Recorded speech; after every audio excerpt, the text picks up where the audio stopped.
بسم اللہ الرحمن الرحیم۔ السلام علیکم دوستو۔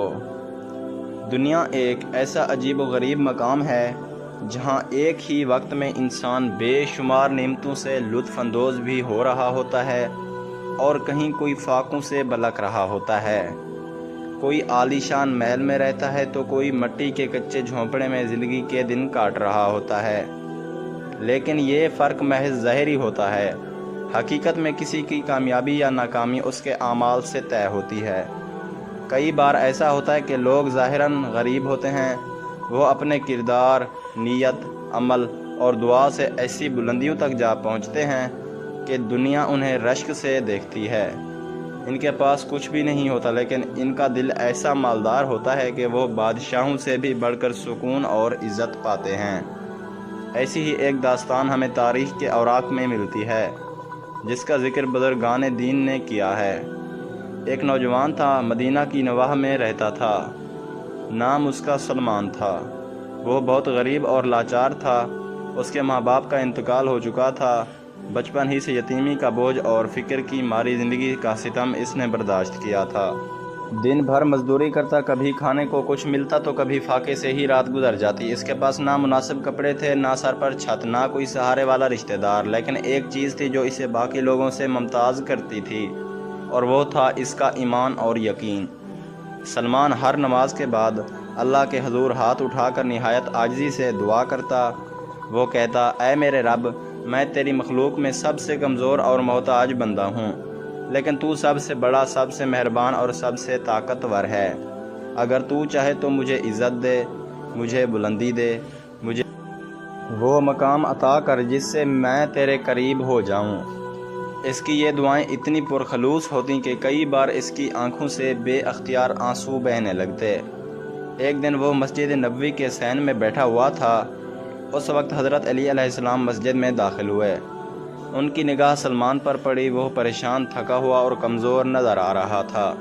مولا علی اس کے قریب آئے، اس کے حال احوال پوچھا اور بڑے شفقت بھرے لہجے میں فرمایا، اے نوجوان، دنیا کی تنگ دستی دل کی کمزوری سے زیادہ خطرناک نہیں۔ اگر تو چاہے تو رب تجھے ایسا غنی بنا دے کہ تجھے کسی کا محتاج نہ رہنا پڑے۔ سلمان نے لرزتی آواز میں کہا، یا علی، میں کچھ نہیں ہوں، میرے پاس کچھ بھی نہیں۔ میں کیسے اس مقام تک پہنچوں جہاں سے میری قسمت بدل جائے؟ مولا علی نے مسکرا کر فرمایا، اے سلمان، 5 کام ایسے ہیں جو اگر تو مستقل مزاجی اور خلوص دل سے کرے تو رب تجھے عزت دے گا، دولت دے گا، سکون دے گا اور سب سے بڑھ کر اپنا قرب عطا کرے گا۔ لیکن ان کاموں میں صبر، اخلاص اور دوام شرط ہیں۔ یہ دنیاوی تجارت نہیں، یہ رب کی رضا کا راستہ ہے جو دنیا و آخرت دونوں کو سنوار دیتا ہے۔ یہ سن کر سلمان نے نہایت توجہ سے مولا کی باتیں سنی۔ حضرت علی اسے تفصیل سے سمجھاتے گئے۔ انہوں نے اسے بتایا کہ دل کی اصلاح، زبان کی حقیقت، صلہ رحمی، رزق حلال کی تلاش اور تہجد کے آنسو وہ خفیہ خزانے ہیں جن سے انسان کا مقدر بدل سکتا ہے۔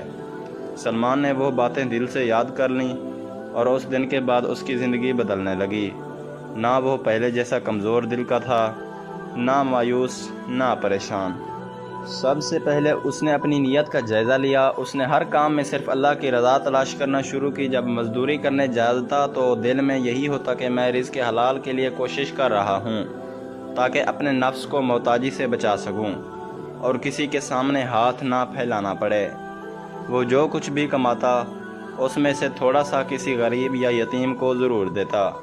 جب کسی نے اس سے پوچھا کہ تم خود بھی محتاج ہو تو کیوں دوسروں کو دیتے ہو، تو اس نے جواب دیا، میرا رب دیکھ رہا ہے، جو میں کسی کے لیے کرتا ہوں وہ میرے رب کے پاس جمع ہو رہا ہے۔ آہستہ آہستہ اس کی زندگی میں تبدیلی آتی گئی۔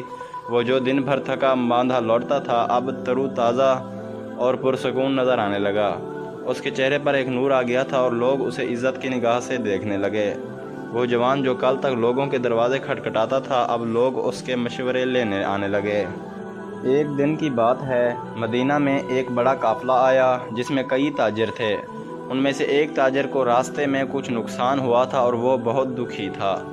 کسی نے اسے سلمان کے پاس لے جانے کا مشورہ دیا کہ وہ بہت سمجھدار، بااخلاق اور مددگار انسان ہے۔ وہ تاجر سلمان کے پاس آیا اور اس نے اس سے مشورہ کیا۔ سلمان نے نہایت سادگی سے اسے وہ باتیں بتائیں جو وہ مولا علی سے سیکھ چکا تھا۔ اس تاجر کو سلمان کی باتیں اتنی پسند آئیں کہ اس نے اسے اپنے کاروبار میں شریک کرنے کی پیشکش کی۔ پہلے تو سلمان نے انکار کیا، لیکن جب اس تاجر نے کہا کہ اس کے ذریعے اگر زیادہ مال کمائیں گے تو زیادہ لوگوں کی مدد کر سکیں گے، تو اس نے نیت کر کے شراکت قبول کر لی۔ دیکھتے ہی دیکھتے سلمان کا کاروبار پھیلنے لگا، لیکن وہ نہ غرور کرتا، نہ مال پر فخر، نہ کسی پر ظلم۔ اس نے اپنی تمام ترقی کا راز ان اعمال کو بتایا جو اس نے مولا علی سے سیکھے تھے۔ اس کی زندگی میں تہجد کا وقت سب سے اہم ہوتا تھا۔ وہ رات کے آخری پہر اٹھتا، خاموشی سے وضو کرتا اور رب کے حضور گڑ گڑا کر دعا کرتا۔ اس کی آنکھوں سے آنسو بہتے اور دل سکون سے بھر جاتا۔ وہ مالدار ہو چکا تھا، لیکن اس کا دل پہلے سے بھی زیادہ عاجز ہو چکا تھا۔ وہ جب کسی ضرورت مند کو دیکھتا تو اسے اپنے ماضی کا عکس نظر آتا۔ وہ کہتا، میں کل تم جیسا تھا، اور اگر میرا رب نہ ہوتا تو آج بھی ویسا ہی ہوتا۔ مدینہ میں جب لوگ سلمان کی ترقی دیکھتے تو وہ حیران رہ جاتے۔ کئی لوگ اس سے پوچھتے کہ تم نے کیا عمل کیا، کون سی تدبیر کی؟ وہ مسکرا کر کہتا، یہ سب رب کا کرم ہے اور میرے مولا علی کی تعلیمات کا فیض ہے۔ ایک دن وہ مولا علی کے در پر حاضر ہوا اور ان کے قدموں میں بیٹھ کر رو پڑا۔ اس نے کہا، یا علی، آپ نے میری زندگی بدل دی۔ میں ایک فقیر تھا اور آج مجھے لوگ بادشاہ کہنے لگے ہیں، لیکن میرا دل آج بھی فقیر ہے اور میری زبان پر آج بھی اللہ کا شکر ہے۔ مولا علی نے اس کے سر پر ہاتھ رکھا اور فرمایا، اے سلمان، تو نے ان رازوں کو سنبھال کر رکھا، اس لیے رب نے تجھے دنیا میں عزت دی اور آخرت میں بھی تیرے لیے جنت کی بادشاہی ہے۔ جو اپنے رب کو راضی کرنے کے لیے جیتا ہے وہ کبھی رسوا نہیں ہوتا۔ یہ وہی تعلیمات ہیں جو ہر انسان کی زندگی بدل سکتی ہیں اگر وہ سچے دل سے ان پر عمل کرے۔ دنیا کی چمک دمک عارضی ہے، لیکن جو دولت دل کو سکون دے وہی اصل دولت ہے۔ حضرت علی کا فرمان ہے کہ دل کا امیر ہونا سب سے بڑی بادشاہی ہے۔ سلمان کی طرح اگر ہم بھی اپنے دلوں کو نیت کی پاکیزگی، عمل کی سچائی اور دعا کی سچائی سے بھر لیں تو یقین جانیے دنیا کی کوئی طاقت ہمیں غریب نہیں رکھ سکتی۔ اللہ اپنے ان بندوں کو کبھی تنہا نہیں چھوڑتا جو اسی پر بھروسہ کرتے ہیں اور مخلوق کے لیے آسانی پیدا کرتے ہیں۔ زندگی کی سچائی یہی ہے کہ جو اللہ کے راستے پر چل پڑے اس کا ہر دن عید بن جاتا ہے اور ہر رات شب قدر۔ مزید ایسی ویڈیوز کے لیے میرے چینل کو لازمی لائک اور سبسکرائب کریں اور ساتھ میں دیے گئے گھنٹی کے نشان کو دبانا نہ بھولیں، اور کامنٹ میں بتائیں کہ یہ ویڈیو آپ کو کیسی لگی۔ شکریہ دوستو۔